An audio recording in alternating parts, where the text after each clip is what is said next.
روزے میں بھی ایسا ہی ہے, ایک آدھ دن روزہ تو انسان شوق میں بھی رکھ لیتا ہے, 2 دن ہو گئے, 3 دن ہو گئے, 4 دن ہو گئے, 5 دن ہو گئے. آج حضرت مولانا شرف علی تھانوی رحمۃ اللہ علیہ کا ایک بڑا اچھا ملفوظ پڑھا. انہوں نے فرمایا کہ یہ جو لوگ کہتے ہیں نا رمضان جا رہا ہے ہمیں غم ہے, جھوٹ بولتے ہیں. وہ بڑے کلیئر کٹ تھے. وہ کہتے ہیں یہ جھوٹ مت بولا کرو, اللہ کو جھوٹ پسند نہیں ہے. جب رمضان جاتا ہے ایک وقتی طور پہ تھوڑا سا غم ہوتا ہے, لیکن حقیقت میں خوشی ہوتی ہے. تبھی تو اللہ نے عید کا دن خوشی کا دن رکھا ہے کہ رمضان رخصت ہو گیا. تو جب خوشی, اللہ بھی کہہ رہا ہے خوشی مناؤ, رمضان گیا تو خوشی کا دن رکھا یا غم کا دن رکھا؟ بھائی اگر رمضان جانے کے غم کو اللہ غم مان لیتا تو عید کا دن ماتم کا دن ہوتا کہ ہم سے تراویح چھوٹ گئی, ہم سے ہمارے روزے چھوٹ گئے. اللہ نے کہا نہیں, یہ کون سا دن ہے عید, کہ جو کام اللہ نے تمہارے ذمے لگایا تھا وہ ٹینشن کا کام تھا, وہ خواہشات پوری کرنے کا کام نہیں تھا, آج وہ چھٹی دے دی میں نے. تو ہمیں کئی خوشیاں ہوتی ہیں, اللہ تو نے جو ہمارے سر پہ ایک بوجھ رکھا تھا وہ ہم نے الحمدللہ مکمل کر دیا. ان لوگوں کو تو بہت ہوتی ہے جنہوں نے پورے روزے رکھے, لیکن آج کل ان کو ہو رہی ہے جنہوں نے ایک بھی روزہ نہیں رکھا ہوتا. حقیقت ہے سب سے زیادہ عید کو انجوائے وہ کر رہے ہوتے ہیں. جیسے جس نے روزہ نہیں رکھا ہو نا, افطاری پہ پھوڑتا طبیعت سے وہی ہے, روزے دار دولنے والے کھا کے نماز پہ چلا جائے گا. تو فرماتے تھے جو لوگ ناٹک کرتے ہیں نا کہ رمضان جا رہا ہے غم ہو رہا ہے, تو کہہ رہے ہیں ان سے بولو کہ ٹھیک ہے آپ 1 مہینہ اور روزے رکھ لو. آپ کیا کرو, آپ کل سے تراویح دوبارہ پڑھنے. وہ کہہ کہ نہیں بھائی ایک بھی نہیں, 29 پہ لوگ کی سوئی اٹکی ہوئی ہوتی ہے کہ یار 29 ہو جائیں 30 نہ ہو. اعتکاف والوں کو دیکھو نا, جا جا کے بار بار کوشش میں لگے ہوتے ہیں یار اعلان ہو جائے اعلان ہو جائے. ایک روزہ بھی ایڈ کر دیا نا اللہ نے, اس دفعہ رمضان 31 کا ہوگا, دیکھو بے ہوش ہو جائیں گے لوگ غم سے. تو یہ ہے ٹینشن والا ہی کام. ہاں یہ غم ضرور ہوتا ہے کہ ایک عبادت تھی, ایک مسجد میں رونق تھی, وہ وقتی ہوتا ہے, لیکن وہ اصل تو خوشی غالب ہوتی ہے. یار دوبارہ سے وہی ناشتہ, میری تو حالت بہت خراب ہو جاتی ہے. 10-20 یہ جو آخری عشرہ میرا چل رہا ہوتا ہے, نہیں مجھے پتا ہوتا ہے اللہ کو پتا ہوتا ہے, 10-20 روزے میرے انعام سے چلتے ہیں. اس کے بعد یہ جو عشرہ آخری چلتا ہے نا ہر رمضان میں, یہ آخری عشرہ میری حالت کیا ہونے لگتی ہے, کیونکہ ہم پیٹ بھر کے رمضان میں زیادہ کھاتے نہیں ہیں, پھر کنٹینیو بیانات, نیندیں ہوتی نہیں ہیں, بے وقت نیند ہو رہی ہے وہ بھی پوری نہیں ہو رہی, کروٹیں زیادہ لے رہے ہیں. پھر کوئی آ گیا, عمران خان کی حمایت کی آپ نے, گالی آ گئی کمنٹ میں نا ایک بڑی سی, آپ نے یہ کیوں بولا وہ یہودی نہیں ہے, ادھر سے 25-30 کمنٹ وہ دیکھ لیے تو اور آدمی, ظاہر ہے مٹی کا بنا ہوا ہے نا, لوہے کا بنا ہوا تھوڑی ہے وہ سیاسی. حالانکہ ہم نے کب کہا کہ بھائی تم ووٹ جس کو چاہے, تو ہم کہتے ہیں تھوڑا اعتدال سے کام لے لو, مخالفت میں تھوڑا سا اعتدال کر لو, اور اگر نہیں کرتے تو ٹھیک ہے آپ کی رائے اور ہماری رائے وہ. ہم پہ کسی کی رائے زبردستی مسلط کیوں کر رہے ہو بھائی؟ آپ اگر کسی کی رائے کو فالو کر رہے ہو تو آپ کے خیال میں وہ رائے ٹھیک ہے. آپ کسی کی رائے کو نبی کی رائے کیوں سمجھ رہے ہو کہ وہ حرف آخر ہے, وہ جو ہمارے حضرت نے کہہ دیا وہ پتھر پہ لکیر ہے. اس میں اتنا ظرف تو رکھو کہ دوسرا اختلاف کر سکے. ہمارے لیے تو سب علماء برابر ہیں, مولانا طارق جمیل صاحب بھی ہمارے لیے قابل احترام ہے. ان کی اگر ایک رائے ہوگی تو ہم کہتے ہیں وہ بھی عالم کی رائے ہے, ان کے اگینسٹ کسی عالم کی رائے ہوگی تو وہ بھی عالم کی رائے ہے. تو دونوں رائے کس کی ہیں؟ علماء کی. تو ایک کی وجہ سے دوسرے پہ رد ہم نہیں کریں گے. ہم یہ کہیں گے آپ کو جو رائے زیادہ صحیح لگتی ہے اس کو فالو کرو, جو غلط لگتی ہے اس پہ آپ اعتدال کے ساتھ اپنا بیانیہ ریکارڈ کروا دو, بس اس سے زیادہ نہیں ہوگا. تو ہمیں یہ رائے جو تھی وہ, خیر کمنٹس پڑھتے رہو رمضان میں تو وہ آدمی اور سر کے بال اڑنا شروع ہو جاتے ہیں. تو میرا تو آخری عشرہ ایسا گزر رہا ہوتا ہے, انتظار کر رہا ہوں تو عید آئے گی, صبح پراٹھا کھائیں گے. کیونکہ اللہ میاں نے جو ٹائم رکھا ہے نا سحری میں کھانے کا, وہ ٹائم بڑا خطرناک ہے. اس وقت بھوک لگتی نہیں ہے. کیسا اللہ نے مجھے خوشی اس بات کی ہے کہ ہم جیسے نالائق جو عبادت میں چور ہیں, اللہ نے ہم جیسے نالائقوں سے کسی نہ کسی طرح عبادت کروا لی. ورنہ ہم جیسوں کو کوئی عام دنوں میں ایک روزے کا کہے کتنا مشکل ہوتا ہے. ہوتا ہے کہ نہیں ہوتا؟ عید کے بعد آپ ایک روزہ رکھو، 10 دفعہ سوچے گا آدمی رکھوں کہ نہیں رکھوں. شوال کے 6 روزے لوگ رکھتے ہیں لیکن بہت سوچتے بھی ہیں کہ رکھیں نہیں رکھیں. اور اگر کوئی کہہ دے 1 مہینہ کنٹینیو رکھو تو نہیں رکھا جاتا انسان سے. رمضان میں اللہ ماحول بنا دیتے ہیں، چاروں طرف روزے کا ماحول. ہمارے حضرت فرمایا کرتے تھے یہ اللہ کا کتنا بڑا احسان ہے، نماز کا وقت رکھ دیا، جماعت رکھ دی. اگر اللہ ہم پہ ڈال دیتا تو ہم کل کرتے کرتے ساری نمازیں ڈیلے کرتے رہتے کہ کل سے شروع کریں گے. جیسے ہم جب اسکول میں پڑھتے تھے نا تو ہم یہ سوچتے تھے انشاءاللہ 1 جنوری سے ہم پڑھنا شروع کریں گے. ابھی یہ دسمبر تک تو ایسا ہی ہو گیا، جانے دو. جب نیا سال آئے گا تو اس کی 1 تاریخ سے ہم پڑھائی شروع کریں گے. جب 1 تاریخ آتی تھی تو اب ہمیں ایک دم ضمیر جھنجھوڑتا، یار اب شروع کر دو بھائی، اب پڑھنا ہے، امتحان بھی آ رہا ہے. تو ہم سوچتے تھے آج دن کیا بھائی، آج ہے پیر، ہفتے سے شروع کریں گے کیونکہ جمعہ ویکینڈ ہے. ہفتے سے کیا ہوگا؟ شروع ہوگا. وہ ہفتہ آج تک وہ آج تک نہیں آیا. کل سے. تو اگر اللہ ہم پہ ڈال دیتا کہ بھائی ٹوٹل اتنی نمازیں تم نے کمپلیٹ کرنی ہے، ٹائم تم خود ہی سیلیکٹ کر لو، تو ہم وہ نمازیں کل کرتے کرتے آج ہم میں سے ہر شخص کے ذمے لاکھوں نمازیں ہوتی ہیں اور وہ کہتا ہے یار اب یہ میرے لیے پڑھنا ممکن نہیں ہے. تو کچھ چیزیں اللہ مسلط کر کے گن پوائنٹ پہ کروا لیتے ہیں. اللہ اگر ہم سے کہتا سال میں جب چاہو 30 روزے کمپلیٹ کر لو، ہم کل کرتے کرتے ہوتے ہی نہیں ہم سے. وہ ایک فقیر آیا محلے میں، اللہ کے نام پہ کچھ دے دو. انہوں نے کہا کل آنا. کہہ رہے اس کمبخت کل کے چکر میں لاکھوں روپے اس علاقے میں پھنسا ہوا ہے میرا. اس کل کے چکر میں اس علاقے میں میرا لاکھوں روپے پھنسا ہوا ہے. تو ایک فقیر سے کسی نے پوچھا کہ تم کتنا کما لیتے ہو روزانہ؟ اس نے کہا اگر یہ جو معاف کرنے والے ہیں نا یہ بغیرت نہ ہوتے تو روزانہ کے میرے 1 لاکھ روپے میری ارننگ تھی. یہ جو معاف کر دو کہتے ہیں نا، معاف کر دو، یہ بغیرت لوگ ہیں جن کی وجہ سے میں صحیح کما نہیں پا رہا ہوں. تو اللہ تعالیٰ کا کتنا بڑا احسان ہوا، اللہ ہم سے روزے رکھوا لیتے. میں تو صحیح بات ہے بڑا شکر ادا کرتا ہوں اللہ سے. اللہ میں تو بہت ہی نالائق ہوں. جو فنڈر ہے نا وہ ہوں گے بڑے نیک لوگ بھی ہیں دنیا میں جن کے لیے یہ 1 مہینہ کا روزہ کوئی مسئلہ ہے ہی نہیں، کوئی مسئلہ نہیں، اس سے بھی زیادہ کر لیتے ہیں بڑے نیک لوگ.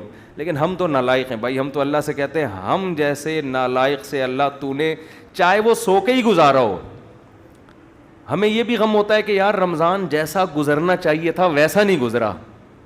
یہ بھی ہوتا ہے غم، کتنا کچھ کر سکتے تھے. میں پھر یہ سوچتا ہوں اللہ ہم جیسے نالائقوں کو نا تو نے صبح سے لے کے مغرب تک 14 گھنٹے کھانے پینے سے روک لیا نا، بھلے سو کے گزارا ہو، ٹھیک ہے، کروٹیں لے کے گزارا ہو، جیسے مرضی ٹائم پاس کیا.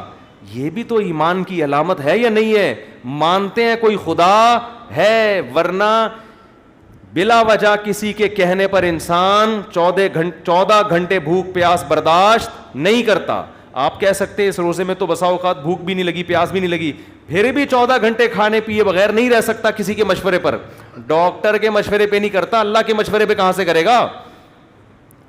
تو یہ خوشی کی بات ہے کہ بھائی کسی حد تک ہمارا ایمان اپنے رب پر ہے، ہم اس کو مانتے ہیں کوئی خدا ہے. میں کہوں گورنمنٹ اگر آرڈر دے دے نا آپ کو کہ 15 دن کنٹینیو پوری قوم نے روزے رکھنے ہیں، 1% لوگ بھی اس آرڈر پہ عمل نہیں کریں گے. 1% بھی کوئی کچھ بھی کہہ دے، ڈاکٹر کہہ دیں، کوئی بھی کہہ دے، پوری دنیا میں مسلمان ایک اعلان ہوتا بھائی رمضان کا چاند نظر آ گیا ہے. پوری دنیا میں مسلمانوں کی روٹین چینج ہو جاتی ہے. ہمارے ایک دوست لندن میں، انہوں نے بتایا کہ گورے نے مجھے کہا کہ تم لوگ کیا ایک دم رمضان میں عجیب سے ہو جاتے ہو، نیک سے ہیں بھائی. گورے نے پوچھا نا ان سے یہ تم لوگ ایک دم سے رمضان میں کیا ہو جاتا ہے، تمہیں کھانا پینا چھوڑ دیا اور نمازیں پڑھ رہے ہو اور یہ کر رہے ہو اور وہ کر رہے ہو. کہتے پھر میں نے اس گورے کو نا انگریز کو سمجھایا ہمارا مذہب یہ کہتا ہے، محمد صلی اللہ علیہ وسلم آئے تھے 1400 سال پہلے، انہوں نے بتایا رمضان کے روزے. تو اس نے کہا یہ کہاں ہوتا ہے؟ انہوں نے کہا پوری دنیا میں ہوتا ہے. اس نے کہا یار یہ بہترین آرگنائزیشن ہے کوئی یار، جو 1400 سال پہلے آواز لگی اور پوری دنیا میں اتنے منظم طریقے سے پوری دنیا میں اس کے اثرات ہیں. وہ خود گورا حیران ہو رہا تھا کہ یہ ایک شخص کی دعوت پر پوری دنیا ایسے کیسے متاثر ہو گئی ہے. دنیا میں تو بڑے بڑے لیڈر آئے ہیں, کسی کو اتنا پروٹوکول نہیں ملا. دنیا میں لیڈروں کو فالو پتہ ہے کیسے کیا گیا ہے؟ میں آپ کو بتاتا ہوں. ہمارے نبی میں اور عام لیڈروں میں فرق کیا ہے. دنیا میں جو بڑے بڑے لیڈر آئے انہوں نے یہ بات کی انسانیت کی خدمت کرو, لوگوں نے کہا تھینک یو, ہم انشاءاللہ کریں گے. انہوں نے کوئی پیکج دیا, اس پیکج کو کسی نے لفٹ بولو نہیں کرائی. سمجھ رہے ہو نا, پیکج کو لفٹ نہیں کرائی کسی نے. انہوں نے کہا کہ اپنی تنخواہ میں سے اتنے فیصد نکال دیا. میں تو ہمارا باپ ہے جو اتنے فیصد نکال دے, بس آپ نے کہہ دیا نا غریبوں کا خیال کرنا چاہیے, میری مرضی. سمجھ رہے ہو کیا ہو گیا بھائی؟ ہماری مرضی ہم کر دیں گے, ٹھیک ہے, زیادہ فری ہونے کی ضرورت نہیں ہے. دنیا میں ایسے مذہبی لوگ آئے, انہوں نے مذہبی نہیں لیڈر آئے, انہوں نے کہا یہ جو روز صبح شام کھانا پینا اور یہ کولیسٹرول لیول بڑھا دے گا. اب تو ڈاکٹر بہت کہہ رہے ہیں, تو اپنی ڈائٹ کو کیا کریں, ہلکا کریں. کیسے ہلکا کریں بھائی؟ آپ ایسا کریں 6 گھنٹے 10 گھنٹے کی فاسٹنگ کریں. اسے بولے بھائی آپ نے مشورہ دے دیا نا خوراک کم کرنی ہے, صحیح ہے نا, اب اتنے دن تک کنٹینیو یہ کرنا ہے, یہ مشورہ آپ کیا کریں اپنے پاس رہیں. بہت زیادہ شکریہ. دنیا میں ایسے بہت سے لوگ آئے جنہوں نے کہا رشتہ داروں کو جوڑو, رشتہ داروں سے اچھا سلوک کرو. آئے ہیں موٹیویشنل اسپیکر, آج بھی موجود ہیں, گوروں میں پہلے بھی گزرے ہیں, لوگوں میں, گوروں میں کیا ہر قوم میں گزرے ہیں. ٹھیک ہے جی, ہم رشتہ داروں سے اچھا سلوک کریں گے. کیسے, اس کی ڈیٹیل کیا ہے؟ نہ انہوں نے وہ ڈیٹیل بتائی, اور کسی نے بتائی تو وہ اپنی ڈیٹیل کے ساتھ ہی قبر میں دفن ہو گیا. آئی بات سامنے, کیونکہ اس کو پتا تھا میری ڈیٹیل کو کوئی فالو نہیں کرے گا. واحد لیڈر اس کائنات کے محمد صلی اللہ علیہ وسلم, جنہوں نے جو آرڈر دیا اس کی جو ڈیٹیل بتائی, اس آرڈر پر بھی آج کروڑوں لوگ عمل کر رہے ہیں اور اس ڈیٹیل کے مطابق کر رہے ہیں. ہمارے نبی نے بتایا فاسٹنگ کرنی ہے, پورے سال نہیں کھانا. یا رسول اللہ کیا اس کا طریقہ ہوگا؟ صلی اللہ علیہ وسلم فرمایا رمضان کا چاند نظر آتے ہی صبح صادق سے لے کے غروب آفتاب تک کھانے کی اجازت نہیں ہے. لوگوں نے کہا ہم فاسٹنگ بھی کریں گے اور جو تفصیل آپ بتا رہے ہیں اس کے مطابق کریں گے. مجھے یاد ہے گرمیوں میں ناروے سے میرے پاس فون آتے تھے, 20 گھنٹے کا روزہ ہے جو ہم رکھ رہے ہیں, 20 گھنٹوں کے روزے نارتھ ایریاز میں.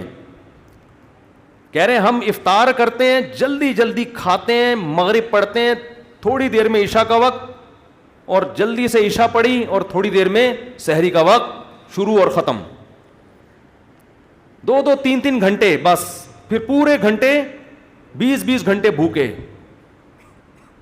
دنیا میں ایسے ہی جگہ بھی ہیں, گرمیوں میں 18 گھنٹوں کا روزہ ہو رہا ہے, اتنا لمبا روزہ اور شدید گرمی.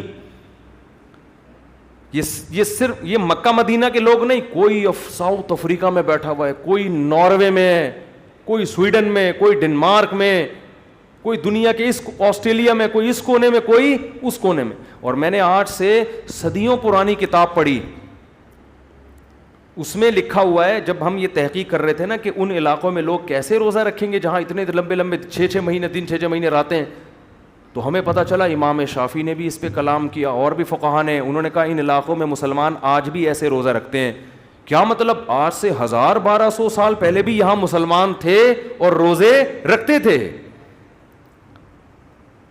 تو ہمارے نبی ایسے لیڈر ہیں جنہوں نے بتایا فاسٹنگ کرنی ہے. کروڑوں لوگوں نے کہا کریں گے.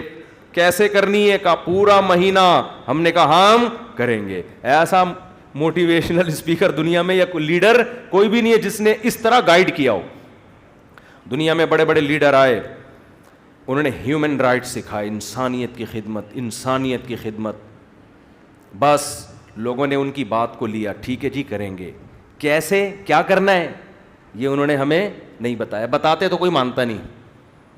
اگر وہ کہہ کے چلے جاتے انسانیت کی خدمت کا مطلب یہ ہے کہ ہر سال لاکھ میں سے 2.5 روپے, 1 کروڑ میں سے 2.5 لاکھ, 40 کروڑ میں سے 1 کروڑ, ٹھیک ہے نا, 80 کروڑ میں سے 2 کروڑ یہ دینا ہے, لازمی دینا ہے. لوگ کہتے بھائی یہ ہمارا پیسہ ہے, آپ ہمارے لیڈر ہیں, آپ نے ہماری رہنمائی کی انسانیت کی خدمت. اب یہ 80 کروڑ میں سے 2 کروڑ ہے بھائی, 1 کروڑ میں سے 2.5 لاکھ, 40 کروڑ میں سے 1 کروڑ, یہ تیرے باپ کا پیسہ نہیں ہے. سمجھتے ہو؟ یہ تمہارے باپ کا پیسہ نہیں ہے, ہماری مرضی کریں نہ کریں. ہمارے نبی نے آرڈر دیا صدقہ خیرات کرنا ہے, انسانیت کی خدمت کرنی ہے. یا رسول اللہ کیسے؟ آپ نے فرمایا مالداروں پر, یؤخذ من اغنیائہم, مالداروں سے لی جائے گی. جس کے پاس 40 کروڑ ہیں اس کے پاس سے 1 کروڑ لیے جائیں گے, اور ترد الی فقرائہم, اس قوم کے غریبوں میں وہ 1 کروڑ لے کے بانٹ دیے جائیں گے. سمجھتے ہو کہ نہیں سمجھتے؟ جس کے پاس اتنے اونٹ ہیں اس سے اتنے اونٹ لیے جائیں گے. جس کے پاس 40 اتنی گائے ہیں, ابھی مجھے جانوروں کا نصاب زکوٰۃ کا ذہن میں نہیں ہے, کہ اتنی گائے ہیں اس سے 1 گائے لی جائے گی. 40 گایوں پہ غالباً 1 گائے, تو یہ لے کے غریبوں میں بانٹ دی جائے گی. پھر یا رسول اللہ بس اتنا؟ نا نا نا نا, اتنا نہیں ہے.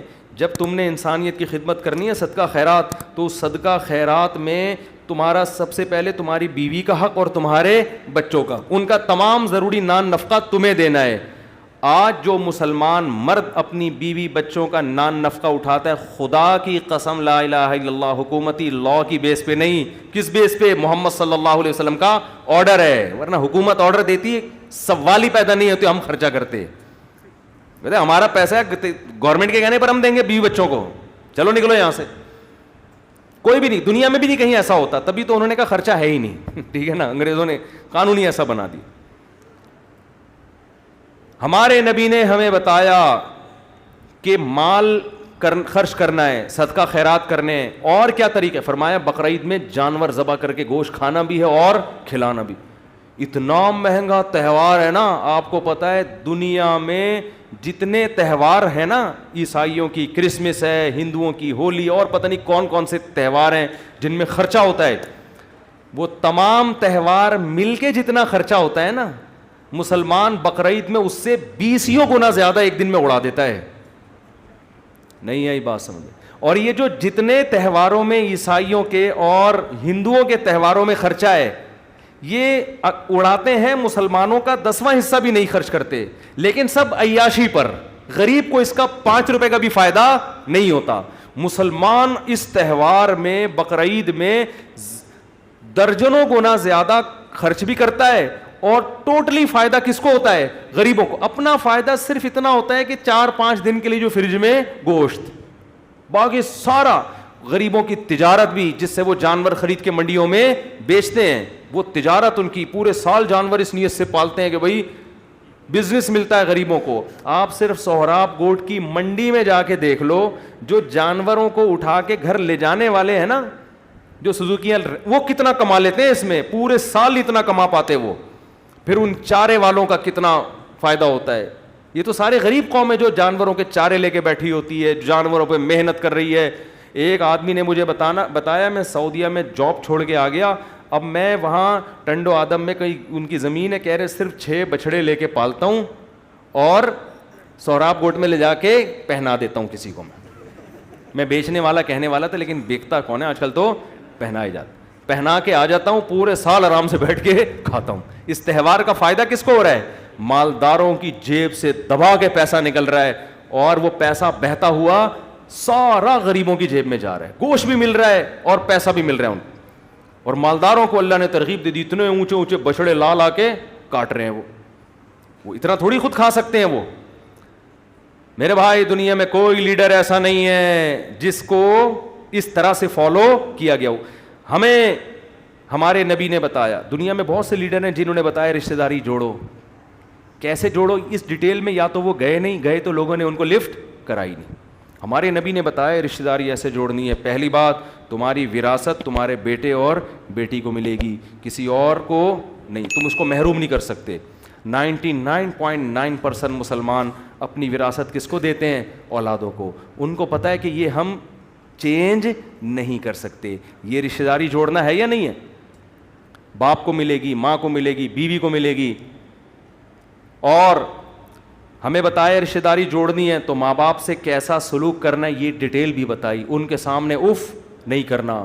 تو مسلمان جو مذہب کو فالو کرنے کی کوشش کرتے ہیں وہ بوڑھے باپ اور بوڑھی ماں کے سامنے اف نہیں کرتے. اگر گورنمنٹ لا بنا دے نا, اس لا کا کخ بھی فائدہ نہیں ہوگا, اس لا کا کچھ بھی فائدہ نہیں ہونے والا. یہ چیزیں قانون سے گرفت میں نہیں آتی ہیں. قانون سے گرے. لوگ قانون کو اتنی لفٹ نہیں کراتے. اب وہ انگریزوں نے قانون بنا دیا کہ بچوں کو مارنا نہیں ہے. ہمارے ایک دوست لندن میں, انہوں نے کہا کہ میں نے کہا یار یہاں کوئی عورت کبھی بچے کو مارتی نہیں ہے. انہوں نے کہا کوٹتی ہیں, دروازہ بند کر کے طبیعت سے پکڑ کے کوٹ دیتی ہے جب غصہ آتا ہے اس کو. فادر بھی کوٹ دیتا ہے, جن کے یہاں فادر ہوتے ہیں وہ بھی کوٹ دیتے ہیں, تو جب موڈ ہوتا ہے کوٹ دیتے ہیں. قانون سے نہیں چیزیں گرفت میں آتی. ایک ایسا لیڈر چاہیے جس پہ لوگوں کو اطمینان ہو کہ جو کہہ رہا ہے سب سے پہلے خود اس پر عمل کر رہا ہے. ہمارے نبی نے ہمیں بتایا رات کو تہجد پڑھو, تو جتنی ہمیں بتائی پڑھی اس سے زیادہ, پڑھی اس سے زیادہ.